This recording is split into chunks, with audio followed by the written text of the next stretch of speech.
मैं जरा सा प्रदीप भंडारी का रुख करूंगी अब, और मैं प्रदीप भंडारी से समझना चाहती हूँ। प्रदीप, ये जो मौका है ये देश के लिए वाकई में बेहद एक तरीके से क्रूशियल आप कह सकते हैं कि ये वक्त है, एक एक घड़ी यहाँ पर बड़े फैसले लिए जा रहे होंगे और वो किस लेवल पर यहाँ पर इस वक्त मीटिंग्स हो रही होंगी, किस बारीकी के साथ प्लानिंग चल रही होगी, वो मैं और आप तो यहाँ पर बैठकर डिस्कस नहीं कर सकते हैं। लेकिन ये जिस तरीके की राजनीति देश में देखने के लिए मिल रही है, विपक्ष ने यहाँ पर जो किया वो देश ने देखा, और मुझे लगता है कि कांग्रेस पार्टी को इस बात का एहसास भी हुआ। इसी वजह से कांग्रेस पार्टी की तरफ से सोशल मीडिया से अपने वो गायब वाला पोस्टर अब खुद ही कांग्रेस पार्टी ने गायब कर दिया है। लेकिन जिस तरीके से बीजेपी सामने आई और बीजेपी की तरफ से भी वो ईंट का जवाब पत्थर से देंगे वाला अंदाज अपनाया गया, क्या यहां पर सत्ताधारी पार्टी को भी थोड़ा संयम रखना चाहिए था? देश का मुख्य विपक्षी दल है और उसको पाकिस्तान के साथ मिला हुआ बता देना, उसको कह देना कि साहब ये तो इंडी नहीं, ये तो रावलपिंडी अलायंस है, मतलब जितने देश के विपक्षी दल हैं आप सबको एक रंग में रंग रहे हैं, जबकि ये सब आपके साथ कंधे से कंधा मिलाकर खड़े हुए हैं। ये क्यों किया जा रहा है?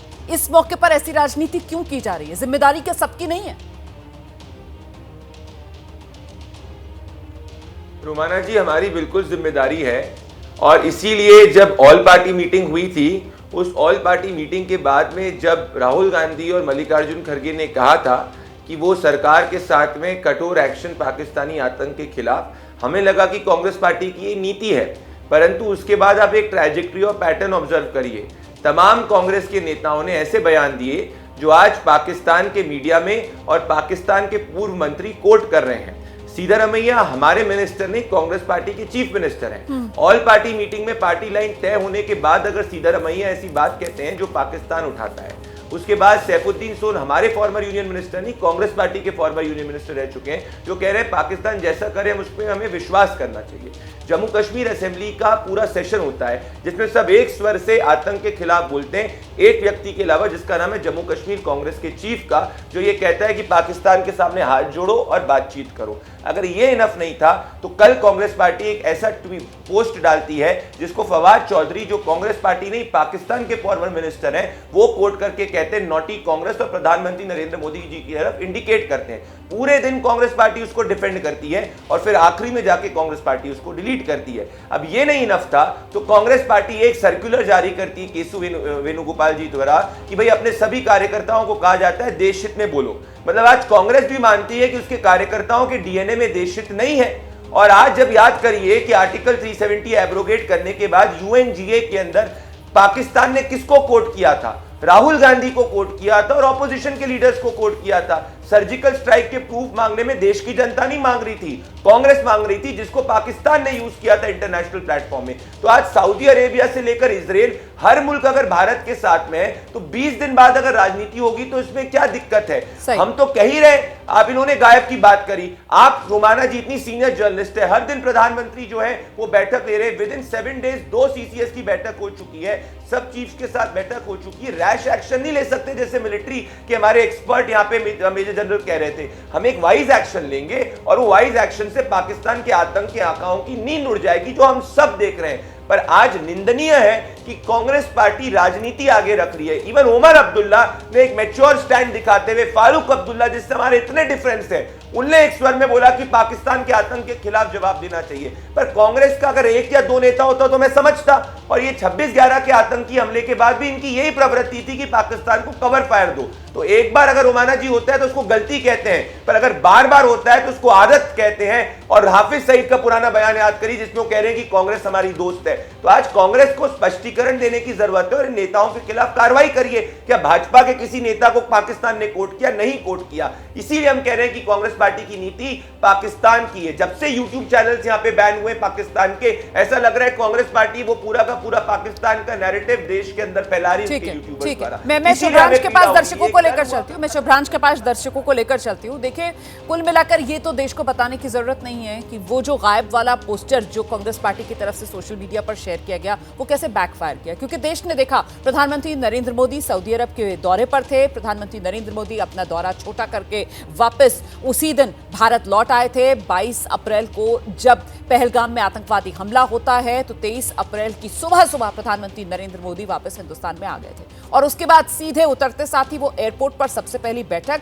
जो प्रधानमंत्री नरेंद्र मोदी ने की और फिर वो सिलसिलेवार तरीके से सीसीएस की बैठक हो, अन्य बैठकें हों जो प्रधानमंत्री लगातार कर रहे हैं। लेकिन यहां पर जो पॉइंट्स प्रदीप भंडारी की तरफ से रखे गए उससे लेकर मुझे लगता है शुभ्रांश के पास हमें चलना चाहिए। शुभ्रांश, मुझे नहीं पता आप सुन पा रहे थे या नहीं सुन पा रहे थे, लेकिन आपकी पार्टी के नेताओं को यहां प्रदीप भंडारी की तरफ से कोट किया गया, जिसमें सिद्धारमैया जो कह रहे हैं कि पाकिस्तान के साथ युद्ध की जरूरत नहीं है, सैफुद्दीन सोज कांग्रेस के नेता जो कह रहे हैं अगर पाकिस्तान कहता है कि वो इस हमले में शामिल नहीं है तो फिर ये मान लिया जाना चाहिए, विजय वडेट्टीवार आप ही पार्टी की कांग्रेस के नेता कह रहे हैं आतंकियों के पास इतना वक्त नहीं था कि वो धर्म पूछकर गोली मारे, पुलवामा के बाद ड्रामेबाजी हुई, आज भी ड्रामेबाजी चल रही है, भक्त चरणदास का बयान है, कश्मीर के लोग युद्ध नहीं चाहते ये तारिक हमीद कर्रा कह रहे हैं, हमला इसलिए हुआ क्योंकि आतंकवादियों को लगता है भारत में मुसलमानों को दबाया जा रहा है, ये रॉबर्ट वाड्रा कह रहे हैं, क्या देश का मुसलमान खुद को सम्मानित महसूस करता है, ये मणिशंकर अय्यर कह रहे हैं। मतलब एक आतंकवादी हमला होता है, आतंकवादियों की जो पूरी कोशिश थी इस देश के अंदर किसी तरीके से हिंदू और मुसलमान के बीच आग भड़क जाए, वैसे ही बयान कांग्रेस पार्टी की तरफ से आते हैं। जब सर्वदलीय बैठक होती है तब आप लोग कहते हैं हम सरकार के साथ मजबूती से खड़े रहेंगे, जो सरकार कदम उठाएगी हम उसमें सरकार का साथ देंगे, और आपके नेता महत्वपूर्ण पदों पर बैठे हुए वो कहते हैं नहीं युद्ध नहीं होना चाहिए, नहीं बिल्कुल पाकिस्तान अगर कह रहा है हमने कुछ नहीं किया तो पाकिस्तान की बात मान लेनी चाहिए। सर, आप अभी मुझसे कह रहे थे कि साहब समय आता है जब कायर को शूरवीर बनना चाहिए, ऐसे ही सर मैं आपसे कहना चाहती हूँ समय आता है जब किसी भी देश में जो मुख्य विपक्षी दल है उसे सरकार के साथ खड़े होकर देश हित में सरकार को मजबूती देनी चाहिए। यूं पीठ पीछे सरकार की पीठ में छुरा घोंपने का काम नहीं करना चाहिए सर, ये लोकतंत्र के पीठ में आप छुरा घोंप रहे हैं, ये हिंदुस्तान के पीठ में आप छुरा घोंपने का काम कर रहे हैं। हो गया रोमाना, अब आपने अच्छा लंबा पॉलिटिकल भाषण दिया है, अब आप थोड़ा गंभीरता से सुनिए क्योंकि देश को जानना चाहिए कि आपने आधा आधा सच और आधा आधा झूठ कहां बोला है। पहली इंपॉर्टेंट बात कि मुख्य विपक्षी पार्टी अगर घटनाक्रम के पहले दिन प्रधानमंत्री के साथ खड़ी है तो खड़ी है, उसको किसी Narendra Modi television network limited के सपोर्ट की जरूरत नहीं है। दूसरी इंपॉर्टेंट बात, देश जिस तरह से आप पिछले 10.5 सालों से टीवी पे बैठ के भारत पाकिस्तान आटा नहीं है बम नहीं है स्टूडियो में बैठ के आप बंदूक और भाले दिखाते रहते हैं, तो वक्त आ गया एग्जीक्यूट करने का, हवाई बातें करने का नहीं है। अगर वो जो लोग वहां हताहत हुए अगर वो आपके घर परिवार के होते तो मैं देखता कि आपका जवाब क्या है। वो देश के टैक्स पेयर है, वो हिंदुस्तान के नागरिक है, वो हिंदुस्तान का अभिमान है और उनकी रक्षा करने की जिम्मेदारी और उनके स्वाभिमान के रक्षा करने की जिम्मेदारी सरकार की है। आपको नरेंद्र मोदी के प्लान के भाषण का एक्सप्लेनेशन देने की जरूरत नहीं है। अब रही बात आपका फोटो बैक फायर कर गया, ऐसे हजारों फोटो भारतीय जनता पार्टी का सोशल मीडिया बैक फायर कराता रहता है। ठीक है मैडम, 10 एप्लीकेशन ऐप बंद करने की बजाय एग्जीक्यूशन होता। हम आपके डिबेट में 100-200 बार देख चुके हैं कि जिस देश के पास 1 दिन और 1.5 दिन का आटा बैठा पड़ा है और कई रिटायर्ड मोछों वाले फौजी आकर कह रहे हैं कि अब वक्त आ गया है कि नरेंद्र मोदी को पीओके ले लेना चाहिए, हमला करना चाहिए। वो तमाम लोग थे जो 10.5 सालों से भारतीय जनता पार्टी के लिए टेलीविजन पे बैठकर फील्डिंग कर रहे थे, तो एग्जीक्यूट करिए ना महाराज। आपको क्या लगता है कि देश देख नहीं रहा है? जिनके घर के गए होंगे वो लोग देख रहे हैं कैसे आपदा में अवसर नरेंद्र मोदी के मित्रों ने लिया कि श्रीनगर से आने वाली रुकिए एक मिनट रोमाना रुकिए, श्रीनगर से आने वाली रिटर्न फ्लाइट जो है 40-40 हजार रुपए की हो गई। पूरे देश ने देखा, उन्हें आपके नेटवर्क की जरूरत नहीं है। देश ने देखा कि कैसे कश्मीरियों ने दिल खोलकर मदद किया है। कश्मीर से लेकर कन्याकुमारी हिंदुस्तान है और हिंदुस्तान के इज्जत पर हमला हुआ है। रोमाना इसार खान, अब वक्त आ गया है कि जवाब दीजिए। बैठ के टेलीविजन पे भाषणबाजी नहीं होना चाहिए कि डिबेट करिए। पाकिस्तान थर-थर कांप रहा है, थर-थर कपाइए मत, थर-थर दिखना चाहिए। टेलीविजन डिबेट में नहीं, थर-थर दिखना चाहिए। और एक बार अगर पूरा देश साथ में खड़ा है, आपकी बात पूरी हो गई तो मैं ठीक है।